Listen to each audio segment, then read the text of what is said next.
자, 이번 시간에는 중동의 호르무즈 해협에 이어서 바브엘만뎁 해협까지 막혔다는 소식이 들려서 이것이 과연 무엇을 의미하는지, 그리고 또 우리의 투자에는 어떠한 영향을 미칠지에 대해서 알아보는 시간을 갖겠습니다. 자, 바브엘만뎁 해협이 어떤 곳이냐? 바로 홍해에서 인도양 큰 바다로 통하는 해협이라고 할 수 있겠습니다. 여기 위쪽에 있는 해협은 바로 페르시아만에서 인도양으로 통하는 호르무즈 해협이죠. 이란과 미국의 전쟁으로 인해서 전 국민에게 알려진 해협이라고 할 수 있겠는데요. 지도를 딱 봐도 아시겠지만 바브엘만뎁 해협도 이 호르무즈 해협에 못지않게 굉장히 중요한 전략적 요충지라고 할 수 있겠습니다. 특히 지금처럼 이렇게 미국과 이란이 치고받고 있는 상황에서 이 바브엘만뎁 해협이 중요한 점은 뭐냐면 사우디아라비아가 굉장히 많은 석유를 생산하잖아요. 그리고 그 많은 석유 중에 대부분은 이 페르시아만 쪽에서 나옵니다. 그런데 이 호르무즈 해협이 막혀있죠? 그러면 사우디아라비아는 석유 수출을 어디로 할까요? 바로 이 국토를 가로지르는 송유관이 있거든요. 이 송유관을 통해서 석유를 수송해서 홍해를 통해서 아시아라든가 세계 여러 나라로 수출을 합니다. 그런 만큼 이 바브엘만뎁 해협이라는 곳은 사우디의 새로운 돈줄이라고 할 수 있겠죠. 여기가 막히면 굉장히 치명적인 타격을 입을 수 있습니다. 그렇다면 이렇게 치명적인 바브엘만뎁 해협이 왜 막힌 것이냐?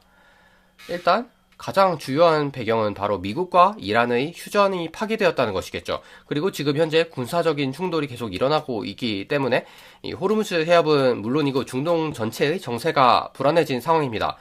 그 와중에 이 후티 반군이라는 곳이 바로 이 바브엘만뎁 해협을 폐쇄했다는 것이죠. 후티 반군은 바브엘만뎁 해협에 딱 붙어 있기 때문에 굉장히 폐쇄에 용이한 위치에 있고요. 그러면서도 현재 사우디랑 굉장히 갈등 관계에 있습니다. 그래서 사우디가 예멘의 해상을 봉쇄했다. 그리고 예멘의 사나 국제공항도 공격했다. 라는 명분으로 지금 보복하겠다는 취지로 이 바브엘만뎁 해협을 봉쇄하겠다고 선언한 것이죠.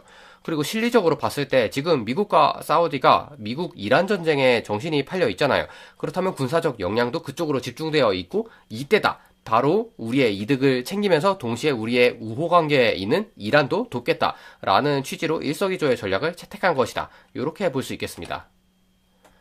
자, 그렇다면 이란과 후티가 어떻게 동맹관계에 있는가? 이 정세를 알기 위해서는 저항의 축이라는 것에 대해서 간단히 살펴볼 필요가 있겠는데요. 저항의 축이라는 것은 이란을 중심으로 한 이슬람교 시아파 위주로 구성된 군사 동맹이라고 보시면 되겠습니다. 이란 외에도 이제 레바논의 헤즈볼라, 그리고 팔레스타인의 하마스, 그리고 우리의 주인공 예멘의 후티라는 세력이 참여하고 있죠. 그 밖에 뭐 이라크, 시리아, 아프가니스탄 등에서 소수의 이슬람 군벌들이 있습니다만 이 후티라는 곳은 그 중에서도 특이한 점은 예멘의 서쪽을 점령하고 있는 군벌인데 군벌이라기보다는 실질적으로 국가라고 생각하실 수 있겠습니다. 왜냐면 이제 예멘을 딱 갈라가지고 이제 서쪽을 실질적으로 점거하고 있고 굉장히 안정적으로 통치하고 있기도 하고요.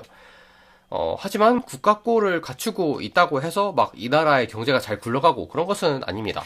저항의 축이라는 것 자체가 이란과 아이들 뭐 이렇게 요약할 수 있을 것 같은데요. 이란 외에는 실질적으로 경제가 잘 돌아가고 있는 나라가 없기 때문에 개인적으로 봤을 때 약간 이란은 사서 고생이다라는 생각이 들 정도로 경제적으로는 이란에게 모두가 의존하고 있는 상황입니다. 이 저항의 축이라는 세력은 여기 지난 영상을 보셔도 아시겠지만 이스라엘은 당연히 적대하는 세력이고요. 그뿐만 아니라 사우디나 쿠웨이트 같은 이슬람교 수니파 세력, 그리고 뭐 ISIS라든가 뭐 알카에다 같은 이 테러 집단도 약간 일맥상통하는 데가 있는 거 아닌가? 이렇게 생각하실 수 있는데 실제로는 그렇지 않습니다. 못 죽여서 안달인 관계라고 보시면 되겠고요. 그래서 결론적으로 이제 이란과 이 예멘의 후티가 저항의 축으로 같은 세력에 속해 있는데 지금 같은 경우에는 그러한 동맹이 굉장히 협동을 잘하고 있는 상황이라고 볼 수가 있겠죠. 자, 그렇다면 이렇게 이란과 후티가 연합해서 호르무즈도 막고 바브엘만뎁 해협도 막았으니까 석유는 이제 중동에서 생산해봤자 아예 수출할 데가 없겠네? 라고 생각하실 수 있는데요. 사실 한 가지 출구가 더 남아 있습니다. 바로 이집트가 관리하고 있는 수에즈 운하인데요.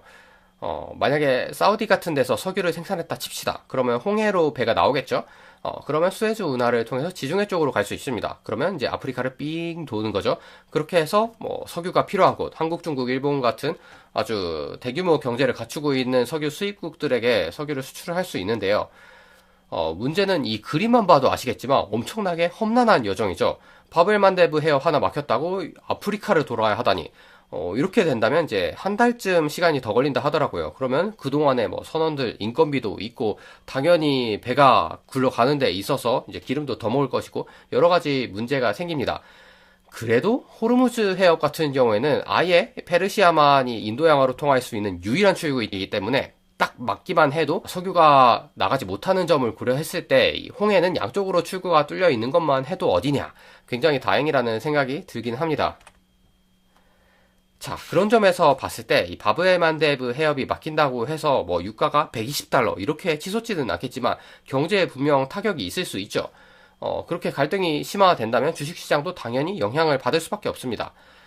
하지만 저의 의견을 솔직하게 말씀드리자면 저는 이 사태로 인해서 막 엄청나게 투자 전략에 변화를 일으켜야 한다 정도로 생각하지는 않습니다.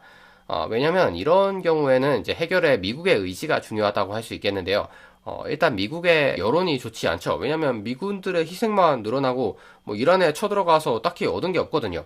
그리고 트럼프는 이러한 여론을 의식할 수밖에 없습니다. 왜냐면 11월에 곧 중간선거가 있거든요. 대패하지 않기 위해서는 어떻게든 뭔가 성과를 내보인다던가 아니면은 인기 없는 전쟁을 종결을 해야겠죠. 그렇기 때문에 저는 낙관적으로 이 사태가 비교적 평화적으로 해결될 것이다, 이 정도로 생각을 하고 있습니다. 그리고 지난번에 이란과 미국이 협상을 했을 때 이미 미국이 약점을 노출했잖아요. 그렇기 때문에 후티를 막 압박하고 협박하고 할 수 있는데요. 그렇다고 해서 막 협상의 주도권을 되찾기는 좀 어려울 것으로 생각이 됩니다. 그렇기 때문에 뭐 어떻게든 잘 마무리를 하고 이제 후티 쪽에도 이제 이권을 챙겨주겠다, 뭐 이 정도로 결론을 내릴 것으로 저는 생각을 하고 있습니다. 자, 이렇게 해서 후티의 바브엘만데브 해협 폐쇄가 우리의 국제 정세와 투자에 미칠 영향에 대해서 알아보는 시간을 가졌습니다. 그러면 다음에도 유익한 영상으로 만나요.